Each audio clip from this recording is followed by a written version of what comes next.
Hello, good morning mga idol.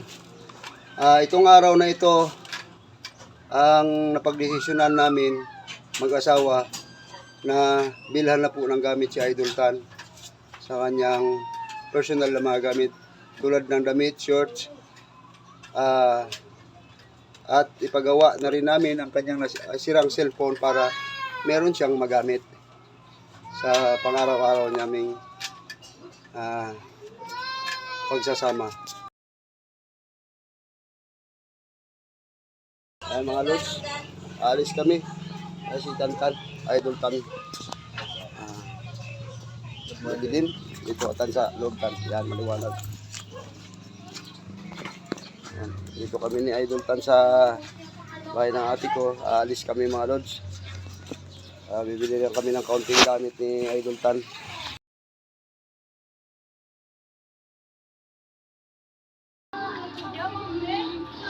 Ayan, mga lods, patuloy po si Idol Tan namimili ng kanyang gamit. Unti-unti rin natin na mabubuo yung kanyang mga gamit. May awa ang Diyos mga lods. Baka next year may enroll natin siya.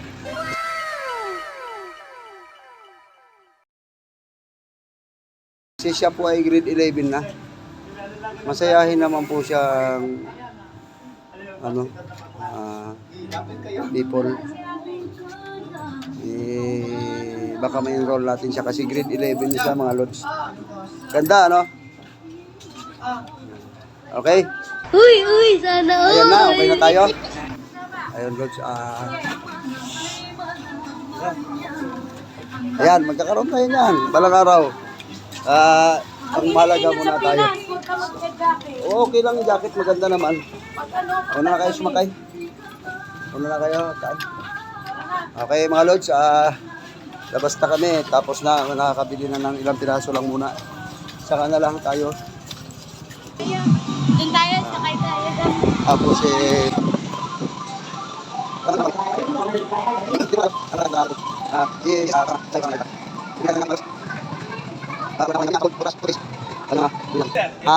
megahertz. Para may ano natin. Okay. Sila po yung gumagawa. 350 sa iba. Sa kanila naman offer nila sa amin 300. Taga dito lang kami, bossing. Sana naman maganda rin yung gawa natin quality. Sa phase 5 kami. Magkano po yung ano yan? Sila po ang gagawa. Nabaklas na po kasi yung ano niyan, sir. Yung LCD niyan. Pero naanda ko po yun ng ayos. Ayan po si Idol Tan, mga idol. So ipapagawa natin yung kanyang cellphone Infinix. Doon kasi sa Infinix mismo, wala silang technician. So antayin na lang natin mga idol yung resulta. Magkano nga ang total?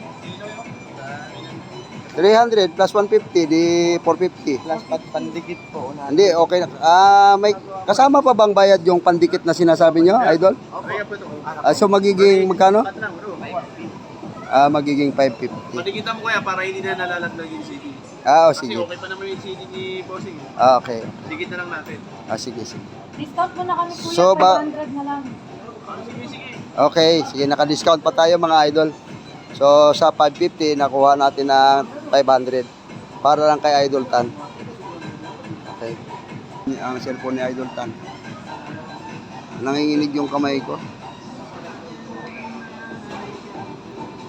Ay, babaklasin niyo po yung LCD ya.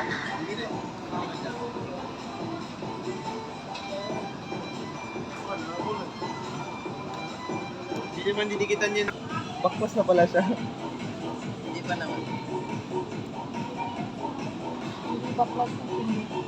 Pa naman nagagalaw eh. Nakikita ba pag nagagalaw?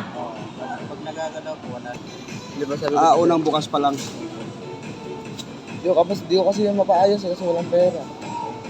Pinagtsatsagaan ko na lang siya sa pag-a-arrange yung pagcha-charge. So, ayan mga idol, ginagawa na po yung cellphone ni Idol Tan. So, hindi pa naman daw masyadong malaki ang problema. Kasi ngayon lang, first time lang din daw pala ito mabubuksan yung cellphone ni Idol Tan. So, nagkaroon ng diferensya yung kanyang charging pen. Sana all! Okay naman po yung mga gumagawa kasi nag-discount pa nga sila. Pero yung kanyang ano, sa kanyang tinitesting charge. Oh, 1%. Ano yung basag niyan? Ano